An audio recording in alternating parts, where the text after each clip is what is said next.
नमस्कार दोस्तों, welcome to my YouTube channel TRB question quiz में आपका हार्दिक स्वागत है। तो दोस्तों, आज मैं आपको यूनिट नंबर 5 जो कि दस्तावेज चयन और अधिग्रहण CLIS की जो VLI 011 है उसकी यूनिट 5 के बारे में बात करेंगे, जिसका टाइटल है कि दस्तावेज चयन और अधिग्रहण। ठीक है, तो आज हम यूनिट नंबर 5 के बारे में पढ़ेंगे और यहाँ से देखते हैं कि कौन कौन से क्वेश्चन बनते हैं, कौन कौन से नहीं। तो चलते हैं वीडियो की ओर। तो चलते हैं कि अधिग्रहण के कौन कौन से तरीके होते हैं, कौन कौन से नहीं होते हैं। तो अधिग्रहण के तरीके देखिए कौन कौन से हैं। फर्स्ट है कि करीब आदेश के माध्यम से अधिग्रहण, जो खरीद हैं उनके आदेश के माध्यम से अधिग्रहण, और सदस्य के माध्यम से, और विनिमय व्यवस्था के तहत, और उपहार के माध्यम से, और जमा प्रणाली के तहत, और आदेश और खरीद प्रक्रिया। ये सब अधिग्रहण हैं कि किस किस के माध्यम से अधिग्रहण होते हैं और किन किन के माध्यम से, किन किन तरीके से होते हैं। ठीक है, तो ये आपको ये अधिग्रहण याद करना है और क्वेश्चन आता है कि कौन कौन से अधिग्रहण हैं दस्तावेज के। ठीक है, तो ये 6 जो अधिग्रहण हैं वो आपको याद कर लेना है कंप्लीट। अगला चलते हैं कि धारावाहिकों का अधिग्रहण। अब जो धारावाहिक हैं उसका अधिग्रहण कौन कौन से हैं, तो उसकी जो सीरियल मूल बातें हैं। फर्स्ट अधिग्रहण है कि सीरियल मूल बातें और आपूर्तिकर्ताओं का चयन अधिग्रहण की विधि के रूप में कसौटियाँ और ऑर्डर प्रणाली और पंजीकरण या चेक इन रिकॉर्ड। ठीक है, तो ये 5 प्रकार के अधिग्रहण वाहिनियाँ हैं जो कि धारावाहिकों को अधिग्रहण करती हैं। ठीक है, तो ये आपको याद करनी है। और जो मेन सबसे इम्पोर्टेंट क्वेश्चन है यहाँ से बनेगा कि ड्यूरी के सिद्धांत। अब जो ड्यूरी का सिद्धांत है वह कब प्रकाशित हुआ और कौन सी बुक से सिद्धांत का वर्णन हुआ। ठीक है, तो ये ड्यूरी का सिद्धांत है, ये 1930 में ALA द्वारा प्रकाशित हुआ था। किसके द्वारा? ALA द्वारा। या ALA द्वारा प्रकाशित हुआ था, और एक इनकी पुस्तक थी ALA की, बुक सिलेक्शन सिद्धांत। ठीक है, तो इसमें बुक सिलेक्शन में इस सिद्धांत का वर्णन किया गया है। किस सिद्धांत का? ड्यूरी सिद्धांत का वर्णन किया गया है। तो अगला भी सिद्धांत का जो सार है, सिद्धांत में क्या बताया गया है क्या नहीं। इसमें बताया गया है कि सही पाठक को सही समय पर सही पुस्तक उपलब्ध करवाना। ठीक है, तो ये जो ड्यूरी का सिद्धांत है कि सही पाठक को सही समय पर, इसमें रंगनाथन का जो दूसरा नियम है, ये दूसरा या तीसरा नियम है, उसके बारे में बात किया गया है कि सिद्धांत का सार यही है कि सही पाठक को सही समय पर पुस्तक उपलब्ध कराना। तो सिद्धांत का ये सार है, आपको पढ़ना है कि इसमें से क्वेश्चन भी बन सकता है कि ड्यूरी का सिद्धांत कब प्रकाशित हुआ और किसने किया, किसके द्वारा प्रकाशित हुआ, इसकी बुक कौन सी सेलेक्ट, मतलब कौन सी बुक में ड्यूरी का सिद्धांत प्रकाशित हुआ था, वर्णन किया गया था, इसका सार क्या है। इस यहाँ से इतने क्वेश्चन बन सकते हैं। तो आपको याद रखना है कि ड्यूरी का सिद्धांत सन 1930 में तो प्रकाशित हुआ था, ALA द्वारा प्रकाशित हुआ था। बुक का बुक का नाम पूछे तो बुक सिलेक्शन है।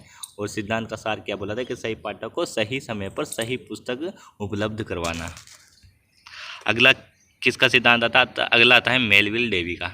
ठीक है, तो मेलविल डेवी का क्या सिद्धांत है, इसके बारे में हम बात करेंगे कि कौन सा सिद्धांत जो मेलविल डेवी ने दिया था। कि इन्होंने सुझाव दिया कि कम से कम या कम से लागत पर समय बड़ी संख्या में लिए अच्छा पढ़ने वाला, मतलब कम समय में सबसे बड़ी संख्या, मतलब जो कम समय, एक तो कम समय लगे और सबसे बड़ी संख्या में सबसे अच्छा पढ़ने वाला, बहुत ही कम समय में अच्छा पढ़ने वाला हो। ठीक है, तो ये मेलविल डेवी का सिद्धांत है कि इसने जो सुझाव दिया था वो क्या दिया था कि कम से लागत, मतलब जो कम समय में सबसे बड़ी संख्या, मतलब ज़्यादा संख्या हो और सबसे अच्छी पढ़ाई हो। अब रंगनाथन के सिद्धांत हैं। रंगनाथन के सिद्धांत जो हैं उन्होंने 3 श्रेणियों में, तो उन्होंने दस्तावेज को रखा गया था। कितनी श्रेणियों में? 3 श्रेणियों में दस्तावेज को रखा गया था। पहली श्रेणी का नाम है और दूसरी तीसरी, ये 3 श्रेणियाँ हैं। डायरेक्ट आपको ये जैसे मैंने कि हाईलाइट कर रखा है, अम्ब्रल, पेनुम्ब्रल और एलियन। ये 3 प्रकार के दस्तावेज की जो श्रेणियाँ हैं उनको आपको याद करना है। क्वेश्चन बनता है, कई बार आ भी गया है। आप प्रीवियस पेपर में देखना कि ये क्वेश्चन आया कि नहीं आया। मेरे हिसाब से बहुत बार आ गया है, मैंने देख भी रखा है और ठीक है। तो आप इनको कंप्लीट याद करना है कि रंगनाथन के सिद्धांत में कौन कौन सी 3 श्रेणियां हैं, कौन कौन सी नहीं है। तो इसमें 3 श्रेणी यहाँ से आएगी और एक अदर दे देगा, ठीक है। तो आपको ये कंप्लीट याद करनी है कि अम्ब्रल और पेनम्ब्रल और एलियन, ये 3 प्रकार के सिद्धांत, जो तीन सिद्धांत हैं उनकी श्रेणियाँ हैं दस्तावेज की, ठीक है। तो अगला देखते हैं कि नए प्रकाशनों को जोड़ने के लिए चयन उपकरण। अब नए प्रकाशनों मतलब नए को जोड़ने के लिए कौन कौन से उपकरण चयन किए गए हैं।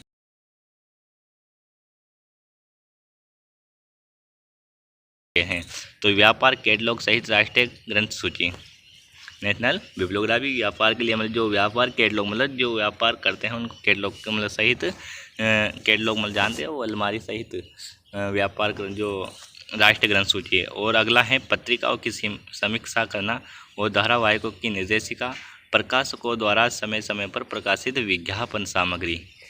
ये 4 प्रकार की जो चयन है उन उपकरणों को इसमें जोड़ा गया है। अगला देखते हैं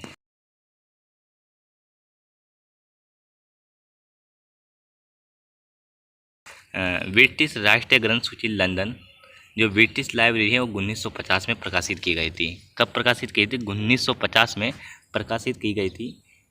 इसे इंग्लैंड द्वारा प्रकाशित किया गया था। किसके द्वारा? इंग्लैंड में प्रकाशित की गई थी। किसके द्वारा? अंग्रेजों और अन्य यूरोपीय भाषा में नए प्रकाशनों की पहचान करने के लिए। अब किसके लिए किया गया था? मतलब जो अंग्रेजी भाषा और यूरोपियों में भाषा दोनों की लैंग्वेज को प्रकाशन मतलब पहचान, इनकी पहचान करने के लिए ये भारतीय जो बिब्लियोग्राफी ग्रंथ सूची स्रोत हैं उनको प्रकाशित किया गया था। किसके द्वारा? ब्रिटिश राष्ट्रीय ग्रंथ सूची लंदन ब्रिटिश लाइब्रेरी 1950 के द्वारा। ये 1950 में ही प्रकाशित किया गया था, इंग्लैंड में प्रकाशित हुआ था।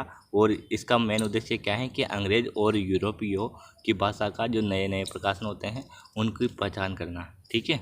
तो ये किस में? ये जो बिब्लियोग्राफी ग्रंथ सूची है मतलब विश्वसनीय जो ग्रंथ सूची, ठीक है। अगला है कि भारतीय राष्ट्रीय ग्रंथ सूची, जो भारतीय राष्ट्रीय ग्रंथ सूची है मतलब इंडियन नेशनल बिब्लियोग्राफी, तो कहाँ है ये? कलकत्ता में, कोलकाता, ठीक है, पश्चिमी बंगाल कोलकाता में है। तो केंद्रीय संदर्भ पुस्तकालय के जो पुस्तकालय बना कब बना था? 1958 में।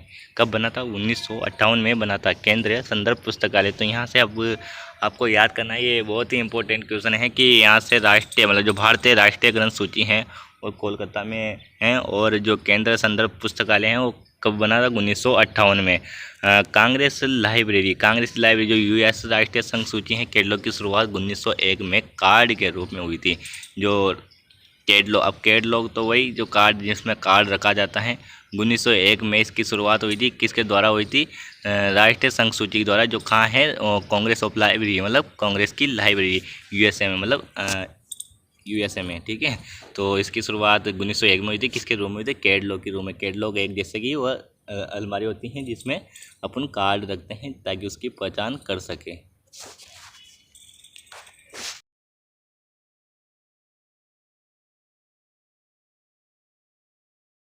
ये जो आर वॉकर कंपनी की शुरुआत 1880 में हुई, ये बहुत ही इम्पोर्टेंट क्वेश्चन है और यहाँ से बहुत बार क्वेश्चन भी आ गया है कि आर वॉकर कंपनी की शुरुआत कब हुई?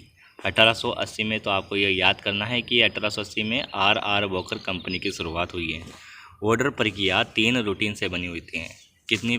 3 तरह से, मतलब जो रूटीन होती हैं, जो ऑर्डर करने की जो प्रक्रिया है वो 3 प्रकार से बनी होती हैं। कौन कौन से? प्री ऑर्डर रूटीन, आदेश देने की दिनचर्या और आपूर्ति दिनचर्या की प्राप्ति। ये 3 प्रकार के ऑर्डर रूटीन हैं, तो आपको इनको याद करना है।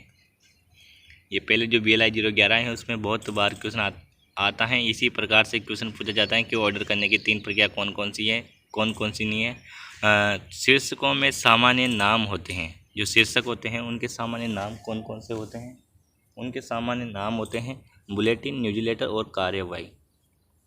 ये मैंने डायरेक्टर एग्ज़ाम के हिसाब से जो पीडीएफ बना रखी हैं वो डायरेक्ट जो जैसे कि क्वेश्चन आता है ना उसी प्रकार से ये मैंने आपके लिए ये पीडीएफ बनाई है कि किस प्रकार से क्वेश्चन आएगी। तो क्वेश्चन भी इसी प्रकार से पूछेंगे कि शीर्षकों में सामान्य नाम होते हैं, तो इनमें से 3 तो नाम ये देंगे और एक अदर नाम दे देगा ताकि आप कंफ्यूज हो सके, ठीक है। और आपका क्वेश्चन राइट भी हो सके, गलत भी हो सकता है। अगर एक आपने ये 3 नहीं देखा तो आपका क्वेश्चन गलत हो सकता है। तो आप इनको 3 को कंप्लीट याद रखना है। अगला है कि जो कार्ड का आकार है वो कार्ड का आकार कितना होता है। जो अपना कार्ड होता है ना तो उसमें उसका आकार जो आकार भी पूछा गया है कि कितनी बार आकार, मतलब बहुत ही बार क्वेश्चन में पूछा गया है कि उनका आकार कितना है कितना नहीं है। तो उनका आपको आकार याद करना है कि 4x6 और 5x3 ये उपयोग में लिया जाता है। ये आकार उपयोग में कार्ड का आकार होता है जो अब 4x6 और 5x3 इनको आपको कंप्लीट याद रखना है। पुस्तकालय का विकास ज्ञान और सूचना की आवश्यकताओं को पूरी करने के लिए, पुस्तकालय विकास मतलब जो ज्ञान और सूचनाओं की आवश्यकताओं को पूरी करता है। ठीक है। हाँ, जो हार्डवेयर होता है वह हार्डवेयर क्या होता है, कंप्यूटर का इलेक्ट्रॉनिक यांत्रिकरण होता है। हार्डवेयर को आप जानते हैं कि कंप्यूटर का एक यांत्रिक मतलब जो इलेक्ट्रॉनिक यांत्रिक होता है वो घटक होता है। ठीक है। और तो ISSN तो अंतर्राष्ट्रीय मानक सीरियल नंबर। अब इसकी जो फुल फॉर्म होती हैं वो होता है इंटरनेशनल स्टैंडर्ड सीरियल नंबर। ठीक है। तो आपको इनको याद करना है कि इसकी फुल फॉर्म कौन क्या है, हिंदी में पूछे या इंग्लिश में पूछे, आपको दोनों ही तरह से याद रखना है। कि जैसे कि आपको मैं बता देता हूँ कि जो ISSN की जो मतलब फुल फॉर्म इंग्लिश में क्या है, इंटरनेशनल स्टैंडर्ड सीरियल नंबर। तो आपको ये याद रखना है। और अगर हिंदी में याद करना है तो अंतर्राष्ट्रीय मानक सीरियल नंबर। ठीक है। तो धन्यवाद दोस्तों। अगली वीडियो के लिए आप मेरे चैनल को सब्सक्राइब नहीं किया है तो सब्सक्राइब करें ताकि आपको आने वाली वीडियो पहले नोटिफिकेशन मिल सके। धन्यवाद।